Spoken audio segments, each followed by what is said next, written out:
बिस्मिल्लाहिर्रहमानिर्रहीम। BA mathematics के सिलसिले में आज फर्स्ट ईयर का जो कॉमन चैप्टर है मैथ 113 और मैथ 123 में वो हम स्टार्ट करेंगे। और चैप्टर है जो मैथ 123 की बुक में चैप्टर 6 है वेक्टर्स, और ये चैप्टर नंबर 8 है 113 की बुक में। तो 123 में ये पेपर ए में इंक्लूड है, जबकि 113 के ये पेपर बी में आएगा। तो ये मोस्ट इम्पॉर्टेंट चैप्टर है जिसमें स्मार्ट सिलेबस में भी कोई चीज़ क्रॉस नहीं की गई, यानी ये सारे के सारा चैप्टर आपने करना है। तो वेक्टर्स को हम स्टार्ट करते हैं। क्वांटिटीज़ आप जानते हैं दो किस्म की होती हैं, एक कहलाती है स्केलर्स और दूसरी कहलाती है वेक्टर्स। स्केलर्स ऐसी क्वांटिटीज़ या ऐसी मकदारें जिनकी सिर्फ हमें मैग्नीट्यूड चाहिए, यानी उसमें किसी किस्म की डायरेक्शन की ज़रूरत नहीं होती, तो वो स्केलर्स कहलाती हैं। अब इसकी एग्जांपल्स में हम स्पीड है, टाइम, डेंसिटी,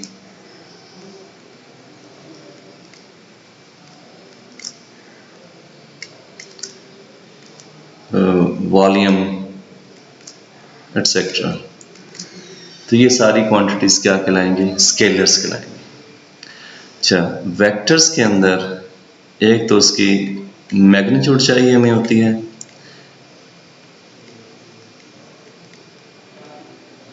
और दूसरी उसके साथ उसकी डायरेक्शन की भी ज़रूरत पड़ती है।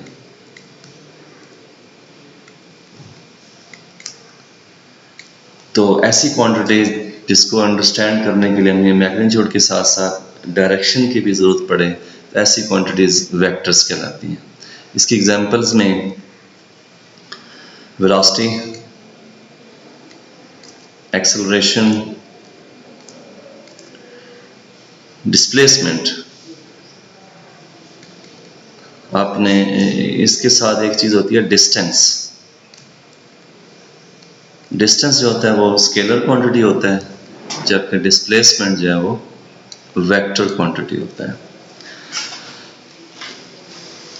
अब वेक्टर्स को लिखने के दो तरीके होते हैं। एक तो वेक्टर लिखना हो तो हम ये ए लेटर लिखा और इसके ऊपर एरो डाल दिया, तो ये पढ़ा जाएगा वेक्टर ए। अच्छा, और मैग्नीट्यूड को लिखने के लिए हम क्या करते हैं? वेक्टर ए के साथ दो स्ट्रेट लाइन डाल दें तो ये बन जाएगा मैग्नीट्यूड ऑफ वेक्टर ए। और तीसरी चीज़ होती है यूनिट वेक्टर ऑफ ए। अब यूनिट वेक्टर एक ऐसा वेक्टर होता है जिसकी मैग्नीट्यूड 1 के बराबर होती है। और याद रखिएगा यूनिट वेक्टर हम हमेशा यूज़ करेंगे डायरेक्शन पर्पस के लिए। तो जब भी डायरेक्शन की बात आएगी तो इसका मतलब आपसे आपके ज़हन में फ़ौरन आना चाहिए कि इसका यूनिट वेक्टर क्या है। तो वेक्टर को लिखने का पहला तरीका क्या होगा? वेक्टर, अब जानते हैं वेक्टर के लिए दो चीज़ें चाहिए, एक उसकी मैग्नीट्यूड और एक उसकी डायरेक्शन। मैग्नीट्यूड हम ऐसे लिखते हैं, ए लिखा, इसके साथ हमने ये स्ट्रेट लाइन डाल दी, और दूसरी चीज़ डायरेक्शन इसके साथ आएगी। डायरेक्शन के लिए आप जानते हैं कि हम यूनिट वेक्टर का यूज़ करते हैं। तो ये पहला तरीका है वेक्टर को लिखने का। तो वेक्टर ए, इसकी दो चीज़ें, एक मैग्नीट्यूड और एक डायरेक्शन। मैग्नीट्यूड की ये सिंबल है और डायरेक्शन के लिए हम यूनिट वेक्टर का यूज़ करते हैं। और यहाँ से ही आप यूनिट वेक्टर ऑफ ए का फार्मूला भी निकाल सकते हैं कि यूनिट वेक्टर निकालना हो तो क्या करेंगे? ये वेक्टर ए ऊपर है और मैग्नीट्यूड इधर आकर इसके नीचे डिवाइड हो जाएगी। तो ये यूनिट वेक्टर निकालना हो तो वेक्टर को उसकी मैग्नीट्यूड पे अगर डिवाइड करते हैं तो वो क्या निकल आएगा? यूनिट वेक्टर निकल आएगा। जी जी, अच्छा जी। इसके अलावा इस एक्सरसाइज में जो मेन चीज़ें यूज़ होंगी हम पहले उसको वो लिख लेते हैं, जो फार्मूले या जो मेन पॉइंट्स हैं उसको हम पहले नोट करेंगे। एक तरीका हमने लिखा वेक्टर को ये इस शक्ल में। अब दूसरा तरीका है वेक्टर को कंपोनेंट्स की शक्ल में। डायरेक्शन अगर आप खड़े हैं तो बेसिकली तीन डायरेक्शन बनती हैं। एक आपके लेफ्ट राइट, एक आपके ऊपर नीचे और एक आगे पीछे। तो ये तीन, एक एक्स एक्सिस कहलाएगी, एक वाई एक्सिस कहलाता है और एक जेड एक्सिस कहलाता है, और ये तीनों एक दूसरे पर परपेंडिकुलर होती हैं। तो अगर हम 3 डायमेंशन की बात करते हैं, आपने मैट्रिक में 2 डायमेंशन के वेक्टर को लिखा था कंपोनेंट्स की शक्ल में, तो वहाँ पे 2 कंपोनेंट्स थे उसके, एक एक्स एक्सिस के साथ था और एक वाई एक्सिस के साथ था। यहाँ पे अगर हम 3 डायमेंशन की बात करेंगे तो यहाँ पे इसके वेक्टर के 3 कंपोनेंट्स हो जाएंगे। 3 जब कंपोनेंट्स हम ऐड करेंगे तो एक पूरा वेक्टर बनेगा। तो इससे पहले हम ये 3 स्पेशल यूनिट वेक्टर्स का जिक्र करते हैं, आई, जे और के का। I, J, K these are the unit vectors. लेकिन यूनिट वेक्टर हमने ये पहले भी पढ़ा है, इसमें और इस आई, जे, के में क्या फ़र्क है। तो अगर आपको एक्स एक्सिस के साथ यूनिट वेक्टर चाहिए, एक्स एक्सिस के पैरेलल, तो हम हमेशा उसको आई से जाहिर करेंगे, और अगर वाई एक्सिस के साथ या वाई एक्सिस के पैरेलल आपको यूनिट वेक्टर चाहिए होगा तो उसको हम जे से जाहिर करेंगे। तो इसी तरह जेड एक्सिस के साथ हम के। तो आई, जे, के आर द यूनिट वेक्टर्स जो अलोंग 3 एक्सिस होंगे, तो इनको हम आई, जे, के से डिनोट करेंगे। ये स्टैंडर्ड इसके लिखने का तरीका है। तो अब हम वेक्टर ए को लिखेंगे कंपोनेंट्स की शक्ल में, वेक्टर ए। अब फर्ज करें इसका पहला कंपोनेंट, यानी हमने ये समझा कि 3 डायमेंशन में इसके 3 कंपोनेंट्स होंगे। तो पहला कंपोनेंट जो एक्स एक्सिस के अलोंग आ रहा है, वो भी इटसेल्फ अपनी जगह पर वेक्टर होगा, यानी वो कंपोनेंट जो एक्स एक्सिस के अलोंग है वो भी अपनी जगह पर वेक्टर होगा। और अगर वेक्टर होगा तो उसके भी 2 हिस्से होंगे, एक उसकी मैग्नीट्यूड वाला पार्ट होगा जैसे ये लिखा हुआ है, और एक उसका डायरेक्शन वाला पार्ट होगा। अब फॉर एग्जांपल हम इसको जो मैग्नीट्यूड है उसकी ए की मुनासिबत से A1 लिख लेते हैं, और दूसरी उसकी डायरेक्शन के लिए, और डायरेक्शन के लिए आप जानते हैं हम यूनिट वेक्टर यूज़ करते हैं, और एक्स एक्सिस के साथ यूनिट वेक्टर आई यूज़ हो रहा है तो हम ये लिख लेंगे आई। ये वो पूरा कंपोनेंट बन गया जो एक्स एक्सिस के साथ है। तो इसमें ये दोनों चीज़ें आ गई, एक उसकी मैग्नीट्यूड वाला पार्ट और एक उसकी डायरेक्शन वाला पार्ट। मैग्नीट्यूड हमने अपने पास से कोई भी नंबर ले लिया, A1 लिख दिया, और डायरेक्शन के लिए हम यूनिट वेक्टर यूज़ करते हैं, और एक्स एक्सिस के साथ जो यूनिट वेक्टर यूज़ होता है वो आई का है। इसी तरह वाई एक्सिस के साथ जो कंपोनेंट बनेगा वो क्या होगा, उसका मैग्नीट्यूड वाला पार्ट A2 कर लेते हैं, और डायरेक्शन के लिए हम J यूज़ करेंगे जो कि वाई एक्सिस के साथ है। और थर्ड कंपोनेंट क्या होगा जो Z एक्सिस के साथ है, उसका मैग्नीट्यूड पार्ट A3 है, और जो यूनिट वेक्टर या डायरेक्शन है वो K यूज़ होगा। तो हम जो वेक्टर है कंपोनेंट्स की शक्ल में इस तरह लिखा करेंगे। अब आप क्वेश्चन देखेंगे तो उसमें आपको इसी तरह के वेक्टर्स मिलेंगे, जैसे 2i है प्लस 3j प्लस 5k। तो ये वेक्टर किस शक्ल में है, कंपोनेंट्स की शक्ल में। तो ये 2 तरीके हो गए वेक्टर लिखने के, एक इस फॉर्म में जो उसकी डेफिनेशन के तहत है कि मैग्नीट्यूड और डायरेक्शन मिलकर वेक्टर बनता है, दूसरा हमने कंपोनेंट्स की शक्ल में लिख लिया। अच्छा, उसके बाद इसमें जो एक फार्मूला यूज़ होगा कि how to find magnitude of a vector. अब फर्ज करें इसी मैग्नीट्यूड, इस वेक्टर की हम मैग्नीट्यूड निकालना चाह रहे हैं। मैग्नीट्यूड के लिए अलामत ये बनेगी, तो उसका फार्मूला बनता है जी, ये फर्स्ट कंपोनेंट का स्क्वायर ले लें A1, फिर सेकंड कंपोनेंट का स्क्वायर ले लें, और फिर A3 का स्क्वायर ले लें, और सारे का अगर आप स्क्वायर रूट ले लें तो ये फार्मूला बन जाएगा किसका जी, to find the magnitude of any vector. फिर एक चीज़ से आपको वास्ता पड़ेगा इस एक्सरसाइज में, वो है कि अगर 2 वेक्टर पैरेलल है, 2 वेक्टर पैरेलल कब होते हैं, अगर हमने ये फ़र्ज़ किया A लिखा हुआ है और दूसरा वेक्टर हम यहाँ B लिख लेते हैं, एक जनरल सा वेक्टर लिख लेते हैं, वो क्या बन जाएगा, वो B1i B2j और प्लस B3k। तो हम ये A और ये B अगर ये पैरेलल है, if A is parallel to B, then कब पैरेलल होंगे, जब इनके जो कंपोनेंट्स हैं उनकी रेशियो सेम होगी। जैसे I के साथ इधर क्या आ रहा है A1, और इधर I के साथ दूसरे वेक्टर में वो B1 आ रहा है, ये इसकी रेशियो लिख ली। तो ये तीनों रेशियोज बराबर होंगे। J के साथ क्या आ रहा है A2, और इधर B2 आ गया वेक्टर बी में, और थर्ड रेशो क्या बनती है थर्ड कंपोनेंट्स की, A3 और B3। अगर ये तीनों रेशोज क्या हैं बराबर हैं तो हम क्या कहते हैं कि वेक्टर्स आर पैरेलल। तो दो वेक्टर्स को आप पैरेलल कैसे प्रूव कर सकते हैं कि उनके ये दोनों वेक्टर्स की ये कंपोनेंट्स की रेशो आपने सेम कर देनी होती है। तो ये भी क्वेश्चन के अंदर यूज़ होगा। फिर एक और चीज़ इसमें यूज़ होगी, वो है डायरेक्शन कोसाइन। किसी वेक्टर के क्वेश्चन आ सकता है कि find the direction cosine of vector A. तो जिस वेक्टर के आपको डायरेक्शन कोसाइन निकालने के लिए कहा गया होगा, आपने जस्ट उस वेक्टर की मैग्नीट्यूड निकालनी है। मैग्नीट्यूड ये फार्मूला नंबर 3 से। तो जब आप फार्मूला नंबर 3 से डायरेक्शन मैग्नीट्यूड निकाल लेंगे तो फिर आपने क्या करना है, आपने डायरेक्शन को साइंस ऐसे लिखने हैं, डायरेक्शन को science of vector. For example हम इसी वेक्टर ए के लिख लेते हैं जो नंबर 2 में लिखा हुआ है। तो क्या होंगे जी, आपने इसका फर्स्ट कंपोनेंट लेना है A1 और इसको डिवाइड कर देना है जो आपने इसकी मैग्नीट्यूड निकाली होगी पहले। ये इसका पहला डायरेक्शन को साइन होगा। और सेकंड क्या होगा, दूसरा कंपोनेंट लीजिए A2 और उसकी मैग्नीट्यूड पे डिवाइड कर दें। इस तरह ये third component A3 over A magnitude. तो ये आप क्या करेंगे, ये आपके डायरेक्शन को साइंस आ जाएंगे उस वेक्टर के। तो जिस वेक्टर की डायरेक्शन को साइंस निकालने हैं आपने जस्ट उसकी मैग्नीट्यूड निकालनी है और फिर इसके मुताबिक आप उसके डायरेक्शन को साइन लिख लेंगे। जी जनाब, स्टार्ट करते हैं पहले एक्सरसाइज क्वेश्चन नंबर 1। इसमें ये तीन वेक्टर दिए हुए हैं, A is equal to 3i minus J और माइनस 4k, और दूसरा वेक्टर B है, वेक्टर के ऊपर हमेशा एरो हम डालेंगे, माइनस 2i प्लस 4j और माइनस 3k, और तीसरा वेक्टर C है, वो है जी i प्लस 2j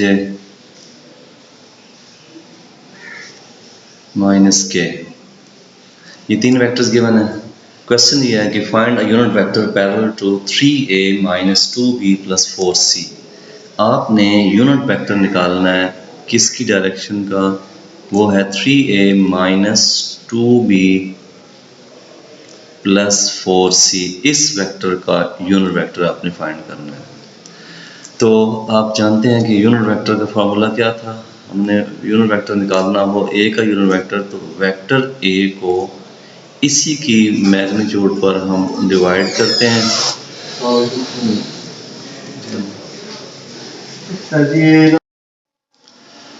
तो अब इस क्वेश्चन में हमें इस सारे लंबे चौड़े वेक्टर का यूनिट वेक्टर चाहिए। तो मतलब पहले हम ये वेक्टर निकालेंगे और फिर इसकी मैग्नीट्यूड पर इसको डिवाइड कर देंगे।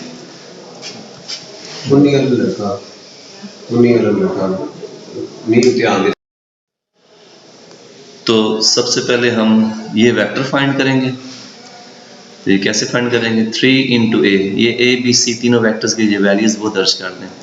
ये आता है 3i माइनस जे माइनस 4k। उसके बाद आता है माइनस 2 और इंटू बी, बी की जगह minus 2i plus 4j minus 3k, और उसके बाद आ रहा है प्लस 4c प्लस 4 और इंटू सी की जगह i plus 2j minus k। अब इसको मल्टीप्लाई करते हैं, ये बन गया 9i माइनस 3j और minus 12k plus 4i minus 8j plus 6k। इसी तरह ये हो जाएगा, ये चेक कर लें, प्लस 4i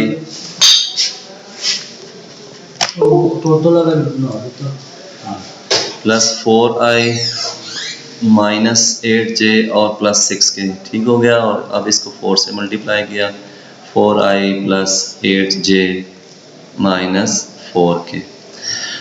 अब इसको हम कंबाइन करते हैं, i वाले 9i और 4 13, 13 और 4 17i बन गया।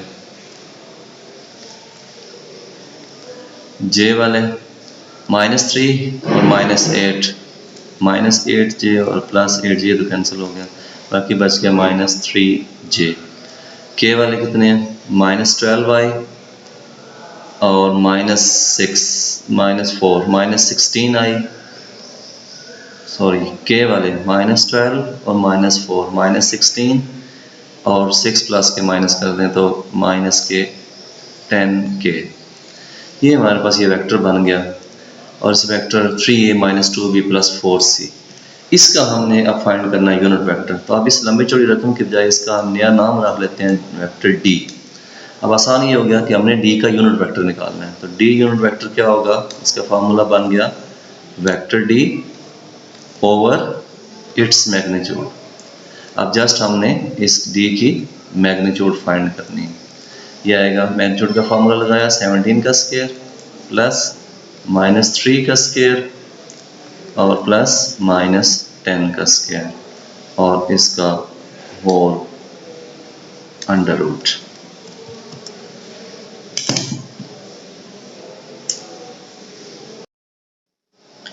जी तो इसको सिंप्लीफाई करें। 17 का स्क्वायर होता है 289, 3 का स्क्वायर 9 और 10 का स्क्वायर 100। ये सारा मिलके बन गया 398 होल अंडर। लो जी, अब हम फाइनली D का यूनिट वेक्टर निकालते हैं। क्या होगा, ऊपर वेक्टर D ये वाला है 17I -3J -10K over 398 under root. तो ये हमारा क्वेश्चन कंप्लीट हो गया। तो क्वेश्चन दो तरह के आते हैं, जैसे अभी हम क्वेश्चन नंबर 2 करेंगे। या तो फाइंड अ यूनिट वेक्टर होता है कि यूनिट वेक्टर निकालिए, या फिर फाइंड अ वेक्टर होता है। तो क्वेश्चन 1 में हमने यूनिट वेक्टर निकाल लिया। अब क्वेश्चन 2 पढ़िए, तो वो है find the vector whose magnitude is 5 and which is in the direction of the vector 4I - 3J + K। यानी आपने एक वेक्टर फाइंड करना था। ये और से क्वेश्चन आपने पढ़ना है कि फाइंड अ यूनिट वेक्टर है या फाइंड अ वेक्टर है। तो क्वेश्चन नंबर 2 में आपने सपोज वेक्टर A फाइंड करना है। तो आपको याद होगा हमने क्या लिखा था, वेक्टर फाइंड करने के लिए हमें दो चीज़ें चाहिए होती हैं, एक उसकी मैग्नीट्यूड और दूसरी उसकी डायरेक्शन, और डायरेक्शन के लिए हम यूनिट वेक्टर इस्तेमाल करते हैं। तो अब वेक्टर A फाइंड करना है तो उसके लिए हमें दो चीज़ें चाहिए, एक उसकी मैग्नीट्यूड और एक उसका डायरेक्शन या यूनिट वेक्टर। तो अब क्वेश्चन में उसकी मैग्नीट्यूड तो उसने दे दी है कि वो किसके बराबर है, 5 के। ये क्वेश्चन में गिवन है कि find a vector whose magnitude is 5। अब दूसरी चीज़ इसका यूनिट वेक्टर आ गया। यूनिट वेक्टर डायरेक्ट उसने नहीं दिया, बल्कि एक वेक्टर दे दिया है जिसको हम B नाम दे लेते हैं, और वो हम पहले लिख लेते हैं। वो है 4I - 3J और प्लस K। कहते हैं जो इस वेक्टर की डायरेक्शन है वही आपके इस रिक्वायर्ड वेक्टर की भी डायरेक्शन है। दूसरे लफ्ज़ में जो B का यूनिट वेक्टर होगा वही यहाँ पे A के यूनिट वेक्टर की जगह इस्तेमाल कर सकते हैं, क्योंकि दोनों की डायरेक्शन एक ही है। इट मीन्स दोनों का यूनिट वेक्टर भी एक होगा। अब हमने सिर्फ निकालना है B का यूनिट वेक्टर, और B का यूनिट वेक्टर जैसे लास्ट क्वेश्चन हमने किया, इसका फार्मूला बनेगा B वेक्टर ओवर B की मैग्नीट्यूड। तो अब हम निकाल लेते हैं B की मैग्नीट्यूड। B की मैग्नीट्यूड बनेगी 4 का स्क्वायर प्लस -3 का स्क्वायर और प्लस 1 का स्क्वायर और होल स्क्वायर रूट। तो ये बन गया 16 प्लस 9 प्लस 1। तो ये टोटल बनता है 26 अंडर रूट। तो अब हम B का यूनिट वेक्टर निकाल सकते हैं। क्या आएगा, वेक्टर B विच इज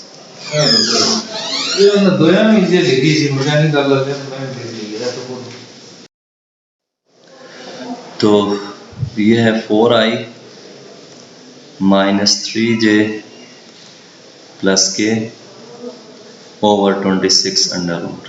ये आ गया B का यूनिट वेक्टर, जो गिवन वेक्टर है उसका। इसी को हम लिख लेंगे A का यूनिट वेक्टर, क्योंकि दोनों का डायरेक्शन एक है, दोनों का यूनिट वेक्टर भी एक होगा। तो अब हम इस काबिल हो गए कि हम वेक्टर ए निकाल सकें। इस पहली लाइन में हमने वैल्यूज पुट करनी है। मैग्नीट्यूड ऑफ ए 5 है और इनटू यूनिट वेक्टर ए वो ये वाला है 4i माइनस 3j प्लस के होल डिवाइडेड बाय √26। तो ये आ जाएगा वेक्टर ए जो हमसे पूछा गया है। नेक्स्ट क्वेश्चन नंबर 3 है। इसमें है कि for what value of m, यानी m की किस कीमत के लिए आगे दो वेक्टर दिए हुए हैं, दे हैव सेम मैग्नीट्यूड, यानी दो वेक्टर गिवन है, दोनों की मैग्नीट्यूड अगर सेम है तो then find the value of m। हम दो वेक्टर लिख लेते हैं। These are 4i plus 2j minus 3k, और दूसरा वेक्टर b है, वो गिवन है mi plus minus j plus √3k। अब क्वेश्चन में गिवन क्या है कि दोनों की मैग्नीट्यूड सेम है और फाइंड करना है हमने इस m की वैल्यू। तो हम क्या करेंगे, वो जो गिवन चीज़ उसको यूज़ करेंगे कि दोनों की हम मैग्नीट्यूड निकाल लेते हैं और दोनों को बराबर कर देते हैं। तो ए मैग्नीट्यूड वही फार्मूला, मैग्नीट्यूड वाला 4 का स्क्वायर 2 स्क्वायर माइनस 3 स्क्वायर और होल अंडर रूट। इसको सॉल्व कर लें। 16 4 9, यह आ गया 29 under root. This is the value of magnitude of A. Similarly हम मैग्नीट्यूड ऑफ बी भी फाइंड करते हैं। इसी तरह फार्मूला यहाँ आई के साथ m का स्क्वायर आ गया, ये -1 का स्क्वायर और √3 का स्क्वायर होल अंडर रूट। इसको सिंप्लीफाई कर लें। m स्क्वायर प्लस 1 प्लस 3, थोड़ा सा और सिंप्लीफाई हो सकता है कि m square plus 4 under root. तो अब हमने क्या करना है, a मैग्नीट्यूड को बराबर कर देना है b मैग्नीट्यूड के। दोनों वैल्यूज पुट करें। यह आता है √29 और ये है √m स्क्वायर प्लस 4। अब इसको थोड़ा सा मुख्तसर करें। सिंप्लीफाई ऐसे हो सकता है, दोनों साइड का स्क्वायर ले लें। स्क्वायर लेने से क्या होगा, स्क्वायर रूट खत्म हो गया दोनों साइड पे, तो m स्क्वायर यहीं पे रख लें। 4 इधर आकर माइनस हो गया, तो m square is equal to 29 minus 4 25। तो यहाँ स्क्वायर रूट लें, m की वैल्यू प्लस माइनस 5 आ जाएगी। तो ये इसका आंसर हो जाएगा। तो ये हमारा क्वेश्चन 3 था। आज तक हम आज के लेक्चर में इतना ही पढ़ेंगे। इंशाल्लाह नेक्स्ट लेक्चर में क्वेश्चन 4 से बाकी एक्सरसाइज कंप्लीट करें। Thank you so much.